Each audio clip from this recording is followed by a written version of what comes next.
Muito boa noite a todos vocês que nos acompanham. Pessoal, vamos começar esse jornal de um jeito um pouco diferente. Vamos começar com uma sessão Tira Dúvidas.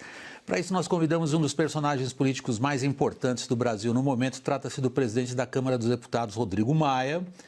Ele tem a influência decisiva no que vai ser votado e em que prazo. E essa influência decisiva aumentou no período da pandemia, quando o trabalho das comissões temáticas da Câmara, por conta da pandemia, esse trabalho diminuiu em volume. Vamos então à nossa sessão Tira Dúvidas, da qual participam nossas analistas, Thaís Arbex em Brasília, com o deputado Rodrigo Maia, ele já está lá, e a Raquel Landim, nossa analista de economia em São Paulo. Meu boa noite a todos, especialmente ao deputado também. Boa noite, deputado, obrigado pela sua presença. Logo, nossa primeira dúvida, que na verdade a nossa dúvida é sobre as suas dúvidas, deputado. Parece que o senhor duvida quando o governo diz que não vai criar novos impostos e que a CPMF não passa. O imposto sobre transações digitais, o governo diz que o senhor está interditando o debate. Em particular, o governo diz isso. Transações digitais é CPMF? Olha, William, primeiro, boa noite. Obrigado pelo convite. Olha, imposto digital ou é CPMF ou é um valor adicionado ao IVA. Não tem muito mistério. É mais carga tributária para a sociedade pagar. É o que eu acredito, né? O que a gente vem defendendo desde o governo do presidente Michel Temer, com a pauta da PEC do teto de gastos, é uma grande visita, um grande debate e uma grande modernização do Estado brasileiro, para que a gente possa reduzir as despesas. A questão de introdução de um novo imposto para financiar a desoneração, o Renda Brasil, investimento que seja, é mais do mesmo do passado que não deu certo. Nós tivemos aí, de 96 a 2004, um aumento da carga tributária em 9% e a sociedade não viu nenhum benefício nisso. É por isso que eu acho muito difícil que o parlamento aceite a criação de um novo imposto, que a sociedade vai continuar cobrando de todos nós políticos, é quando nós conseguiremos garantir o Poder Executivo e o Congresso e o Poder Executivo, e as Assembleias e as Câmaras de Vereadores e os prefeitos melhores serviços para a sociedade. Eu acho que esse é o debate que a gente devia estar fazendo. Raquel? Deputado, boa noite. Deputado, eu vou insistir na dúvida do William. A equipe econômica argumenta em conversas reservadas que o senhor interdita o debate sobre os impostos digitais, que o senhor disse que não passa, que não vai colocar para votar. O senhor interdita esse debate? Não, quem está interditando o debate é o governo. Cadê a reforma administrativa que o governo ia mandar e anunciou, me avisou que mandava ano passado? Quem está interditando o debate da reforma do Estado brasileiro, infelizmente, é o próprio governo, sem nenhuma crítica, apenas uma constatação, né? E se o governo quiser, encaminhe a proposta. Cadê a proposta? Encaminhe, né? Vamos ver em que condições chega, qual é a redação, né? Eu fico triste, porque eu tinha convicção, e ainda tenho esperança, que a gente voltasse a discutir, depois desse período difícil, mais difícil, né? Ainda continua mais em relação às despesas públicas da pandemia, que a gente pudesse voltar a discutir as PECs que estão no Senado, o envio da PEC ou do projeto de lei complementar da reforma administrativa na Câmara, porque eu acho que as soluções elas vão aparecer reduzindo despesas, não aumentando as receitas do governo para se gerar novas despesas. Eu acho que esse formato não deu certo e agora, com uma carga tributária acima de 33%, 34% do PIB, vai ser ainda mais danoso para a sociedade brasileira. Thaís. Deputado, boa noite. Hoje a gente viu o debate da comissão mista sendo adiado. Junto nesse contexto todo de falta de consenso, foi por problemas técnicos ou uma divergência entre todas as propostas que estão tramitando? Não há divergência entre as propostas.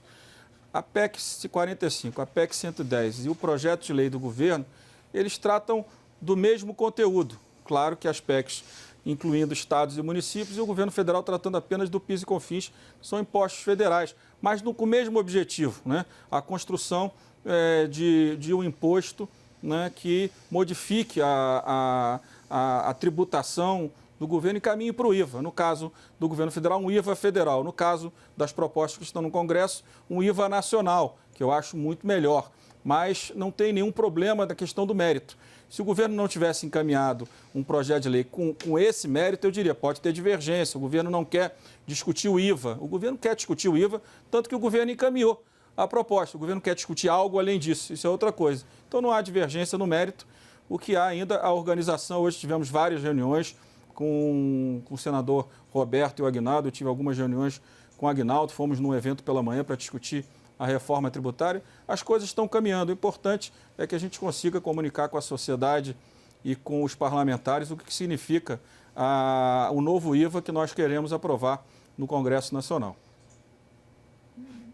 Deputado, eu fiz essa brincadeira bem-humorada no começo, dizendo que estávamos usando a sua presença aqui para uma sessão tirar dúvidas. É um grande número.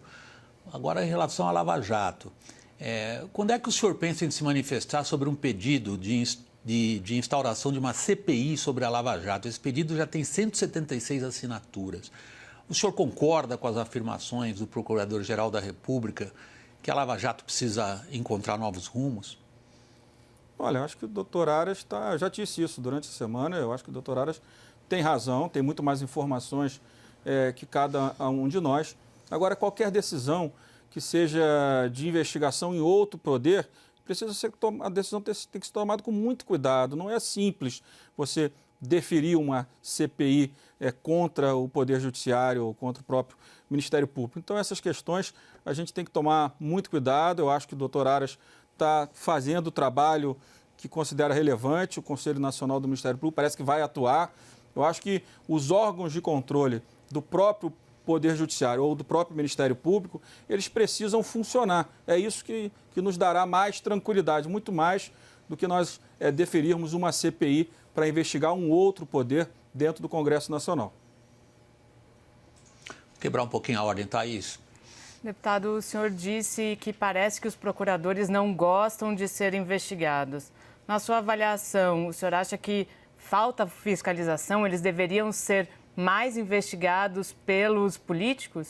Não, pelos políticos de forma nenhuma. Os sistemas de controle não é a política que investiga o procurador de jeito nenhum. Tanto que eu estou dizendo que deferir uma CPI não é uma questão simples, você investigar o Ministério Público. Então eu não estou defendendo o contrário.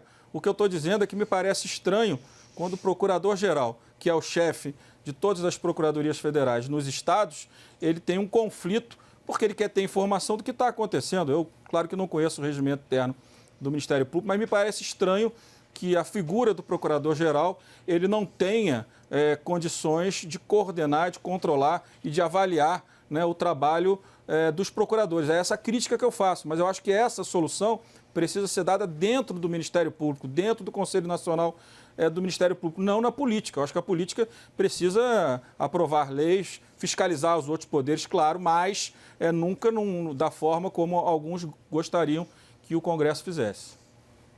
Isso é um não para a CPI Raquel? da Lava Jato? Desculpa, William. Olha, nesse momento eu acho que não faz nenhum sentido a gente entrar nesse debate. Eu acho que nós já temos aí, do Brasil, ainda temos a pandemia, ainda está avançando, mais de 1.000 mortes por dia, mais de 50 mil casos acontecendo nas últimas 24 horas. Eu acho que o nosso foco é esse. A economia brasileira ainda patina, o desemprego deve crescer nos próximos meses, dito pelo próprio secretário de Política Econômica do governo. Então, acho que nós devemos focar o nosso trabalho naquilo que é o principal, que é organizar o Estado brasileiro e continuar dando suporte a prefeitos e governadores para que eles possam continuar enfrentando o coronavírus. Agora sim, Raquel. Deputado, a minha dúvida é sobre essa proposta de moratória para que juízes possam exercer cargo público. O senhor acha que os juízes hoje no Brasil estão usando de popularidade para se cacifar eleitoralmente? Foi isso que aconteceu com o juiz Sérgio Moro?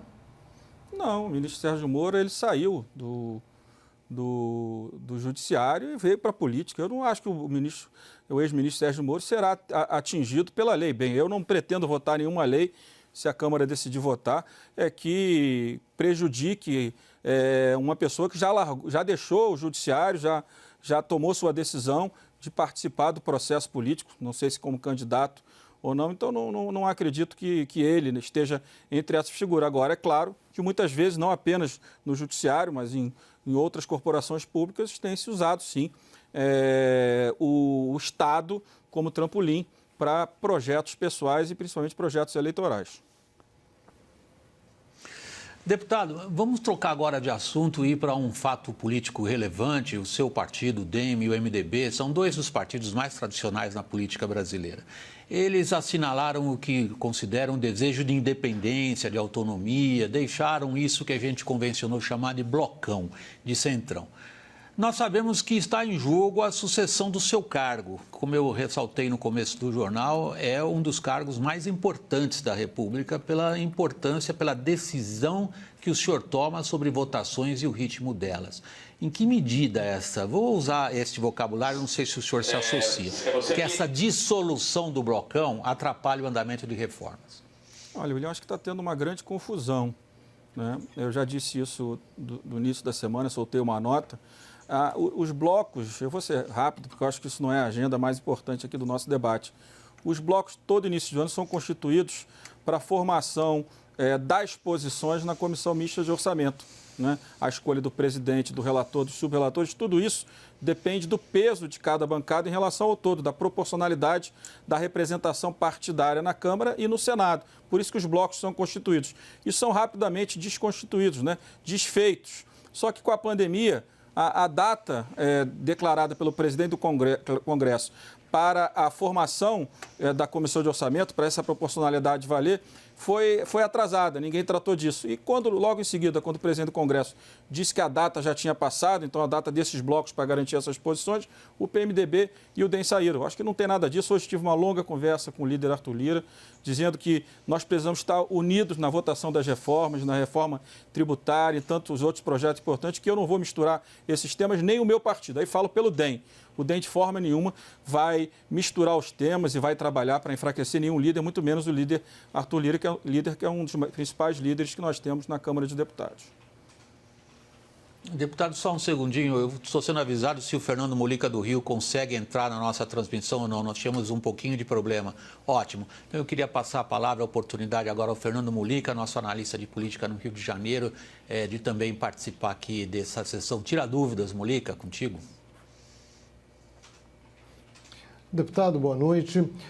O senhor fala muito em corte de gastos e no início dessa semana o senhor teve uma reunião com o deputado Pedro Paulo, também com integrantes da equipe econômica, sobre a possibilidade de voltar a tramitar, de incentivar a tramitação da chamada PEC da regra de ouro, que prevê medidas graves, como, por exemplo, a possibilidade de corte de jornada e salários de funcionários públicos em situações limite, de grave comprometimento econômico. Essa PEC, o senhor vai dar andamento a essa PEC? Olha, a PEC está no Senado, né? O governo preferiu encaminhar para o Senado Federal. Eu gostaria que o Senado pudesse, já que já está tramitando lá desde o ano passado, pudesse votar. Mas é óbvio que esse debate é decisivo, né? É óbvio que quem está analisando os dados do orçamento primário do governo federal para o próximo ano sabe que a situação fiscal do Brasil vai ficar muito difícil e que nós precisamos dar uma solução. Aí eu digo mais uma vez, uma solução não abrindo o teto de gastos, mas uma solução reduzindo despesas. Então, seria importante, sim, que nós pudéssemos fazer esse debate, né? Está no Senado. Eu preciso primeiro saber se o Senado resolve ou não tratar dessa matéria, porque esse foi o pleito, que o Senado tratasse dessa matéria. Senão, vamos ver o que a gente vai fazer. Não é apenas redução de salário, tem outros gatilhos do teto de gastos que não foram regulamentados e que precisam de uma solução definitiva sobre esse tema. Está caindo aqui. Thaís, vamos à nossa última pergunta. Deputado, o senhor falou no início da entrevista sobre a reforma administrativa, a demora do presidente do governo de mandar a reforma administrativa. Já há uma comissão na Câmara para discutir esse tema. Qual que é a perspectiva do senhor? É de também avançar nesse debate, como o Congresso fez com a tributária? Eu acredito que sim. Na questão da administração, nós precisamos que o governo envie a proposta. Há um debate muito difícil sobre quem tem prerrogativa de encaminhar reformas administrativas de outros poderes, né? Então, alguns assessores da Câmara consideram que o deputado poderia, os deputados podem apresentar emenda constitucional, outros dizem que não, que isso é uma atribuição exclusiva do presidente da República. E no Judiciário a gente sabe também que essa posição é muito dividida. Então, eu acho que seria bom que o governo pudesse mandar essa matéria. Nós estamos debatendo já há alguns meses e vamos retomar esse debate nas próximas semanas sobre a reforma administrativa da Câmara dos Deputados, para que a gente possa melhorar a eficiência do processo legislativo, a eficiência do serviço dos nossos funcionários, que são de grande qualidade. Mas acho que esse debate seria importante se nós pudéssemos organizá-lo. Nós estamos vendo que as despesas correntes do governo custam muito para o Estado brasileiro, custam muito para a sociedade. Ou nós organizamos isso, melhoramos a qualidade do serviço público, né? Ou nós vamos ter problemas graves nos próximos anos. Presidente da Câmara, deputado Rodrigo Maia, muito obrigado pela sua entrevista ao vivo aqui ao Jornal da CNN. Boa noite.